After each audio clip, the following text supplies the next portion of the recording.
Our top story, Parliament winter session begins on Thursday with a special session on the anniversary of the Constitution being adopted by the Constituent Assembly ahead of what always promises to be a stormy session. The Finance Minister told NDTV that he spoke to every Congress leader, everyone.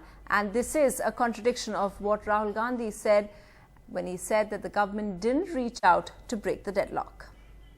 Winter session of Parliament starts, and an onerous task of the government will be to pass crucial legislations and also tackle the opposition's tirade on several issues. Finance Minister Mr. Arun Jaitley is with us.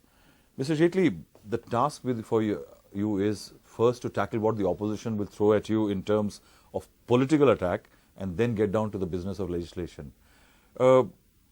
GST seems to be right now the most important bill which the Prime Minister has talked about it, you have talked about it. Are you, after today, have you seen some kind of forward movement in terms of passing GST? Well, I think Indian democracy has one inherent strength. Since 1991, some bills have been delayed, but not a single reform bill has had to be abandoned. Ultimately, you may lose out on a session or two. But eventually, by a process of discussion, a larger consensus is built up. I've been trying for the last two sessions to have the GST bill approved. It was a bill that the Congress party introduced.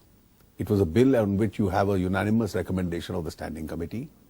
It's a bill on which all Congress chief ministers in the Empowered Committee of Chief Ministers have agreed. All other political parties are by and large supporting the bill. The numbers are with the bill. I'd like to sound optimistic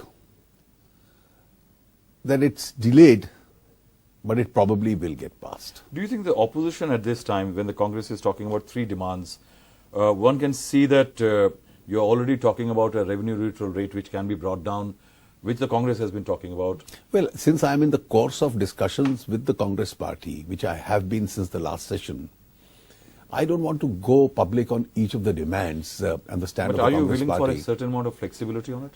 But you see, a discussion always involves an element of agreeing to some ideas or improving upon it. I have only one bottom line, and that bottom line is that the GST involves a constitution amendment. It then involves three legislations between the centre and the states. It changes the financial architecture of relationship between the centre and the states. And what is approved now, then for decades can't be undone. And therefore the initial architecture should never be a flawed one. It should not be a defective GST. And therefore, while discussing with the Congress party, if there are any suggestions for improvement, I'm certainly willing to look at them. But anything which flaws the structure of the GST itself can actually do much more harm. And therefore, I would like to persuade my friends in the Congress party that these three demands which we have now raised didn't exist when Mr. Pranab Mukherjee introduced the bill. Also, they didn't exist when the Congress members in the Standing Committee agreed and Mr. Chidambaram approved their recommendations. They didn't exist when all Congress chief ministers agreed in the Empowered Committee. And therefore, I would like the Congress party also to remain flexible and have a broad approach to these issues. Also, there is a point that will you like certain elements into the GST constitutional amendment which perhaps will create problems of going back to the entire process of creating a constitutional amendment if things change? You see, that is what I have in mind when I refer to a flawed structure. Therefore, that there must be a reasonable revenue neutral rate. It should not be excessive. It should widen the base rather than just concentrate on high taxations. I think is a fair idea. But that idea can be implemented without actually mentioning the tariffs in the Constitution. Ordinarily, tariffs are mentioned in schedules, tariffs are mentioned in notifications, tariffs are mentioned by executive decisions. Tariffs are not constitutionally prescribed.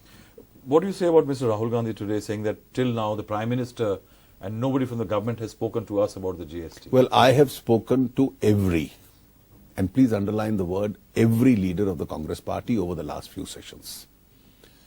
I have spoken in detail with their leaders in the parliamentary party. I don't want to disclose the discussions. The Prime Minister has always been, and the Prime Minister is always willing to speak to anybody in the Congress party. More than that, I don't want to make a disclosure at this stage. Do you think that the opposition to the GST also is in line with the kind of a political opposition the Congress and other parties have been getting? Well, the GST was not a BJP idea. It was in our manifesto, but it was essentially a Congress idea. But it's a good idea. And therefore, I hope the Congress sticks by the good that it proposed, rather than to flaw the good that it proposed.